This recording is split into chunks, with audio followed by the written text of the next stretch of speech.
Middle east में तनाव लगातार बढ़ रहा है, ये तो हम सब जानते हैं। लेकिन इसी तनाव के बीच कुवैत से एक बहुत ही अजीब सी खबर आ रही है। वहां की सरकार ने अपने लोगों को एक चेतावनी जारी की है कि अगर कोई रेडिएशन लीक होता है तो उससे कैसे बचना है। अब देखिए, एक तरफ तो कुवैत नेशनल गार्ड का ये ऑफिशियल बयान है, वो लोगों को यकीन दिला रहे हैं कि घबराने की कोई बात नहीं है, पड़ोस से किसी भी रेडिएशन का कोई खतरा नहीं है। सुनने में तो ये एक सीधी सादी तसल्ली लगती है, पर यहीं पर बात थोड़ी उलझ जाती है। कोई ये क्यों कहेगा कि पड़ोस से आने वाले रेडिएशन से डरो मत? इसका मतलब तो यही हुआ ना कि उन्हें कहीं ना कहीं ये डर है कि कुछ हो सकता है। तो चलिए जरा गहराई से समझते हैं कि इस चेतावनी के पीछे की असली कहानी क्या हो सकती है। इस पूरी बेचैनी और तनाव के सेंटर में 3 बड़े प्लेयर्स हैं, ईरान, इजराइल और अमेरिका। इन तीनों के बीच एक बहुत ही हाई स्टेक्स गेम चल रहा है और तीनों के मकसद एक दूसरे से बिल्कुल अलग हैं। देखिए, इजराइल का स्टैंड बिल्कुल क्लियर है कि ईरान के न्यूक्लियर प्रोग्राम को हर हाल में किसी भी कीमत पर रोकना होगा और इसके लिए वो लगातार अमेरिका पर दबाव बना रहा है। दूसरी तरफ है ईरान, जो कहता है कि वो किसी भी हमले का मुंह तोड़ जवाब देगा। और ये सिर्फ कोई हवाई बातें नहीं है। सालों से इजरायली नेता यूएन जैसे बड़े बड़े मंचों पर यह दावा करते आए हैं कि ईरान न्यूक्लियर बम बनाने के बहुत करीब है, मतलब 90% काम पूरा हो चुका है। और यही एक दावा उनकी पूरी पॉलिसी को ड्राइव करता है। तो सवाल ये उठता है कि हजारों मील दूर वॉशिंगटन में जो फैसले लिए जाते हैं उन पर इस रीजनल झगड़े का क्या असर पड़ता है।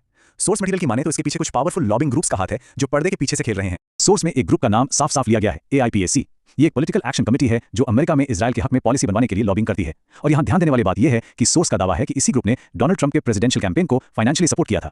तो अब यहाँ सोर्स एक बहुत बड़ा कनेक्शन दिखा रहा है। वो कह रहा है कि ये पॉलिटिकल सपोर्ट आगे जाकर मिलिट्री एक्शन में बदल गया। दावा यह है कि कैंपेन को मिले इस फाइनेंशियल सपोर्ट के बाद 21 जून 2025 को अमेरिका के B-2 बॉम्बर्स ने ईरान की न्यूक्लियर फैसिलिटीज पर हमला किया। मतलब सोर्स का इशारा यह है कि एक घटना की वजह से दूसरी घटना हुई। लेकिन जब हम न्यूक्लियर इंसिडेंट शब्द सुनते हैं तो दिमाग में बस एक एटम बॉम्ब का ख्याल आता है ना? पर असल में कहानी इससे कहीं ज्यादा बड़ी और डरावनी हो सकती है। इसके कई और भयानक सिनेरियो हो सकते हैं।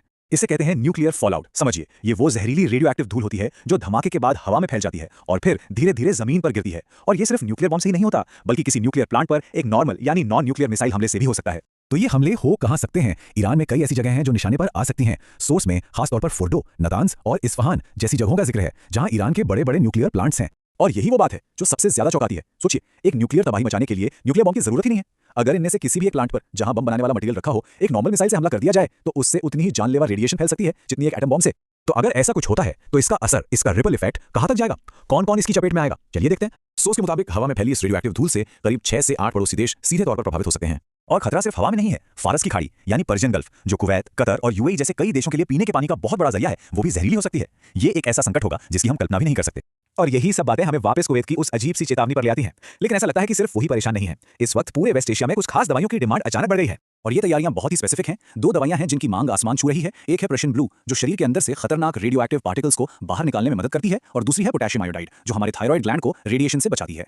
हाँ, ये बताना भी जरूरी है कि सोर्स इस बात पर भी जोर देता है कि ऐसे किसी एक्सट्रीम सिचुएशन की संभावना अभी भी बहुत कम है। ये एक वर्स्ट केस सिनेरियो है, कोई तयशुदा भविष्य नहीं।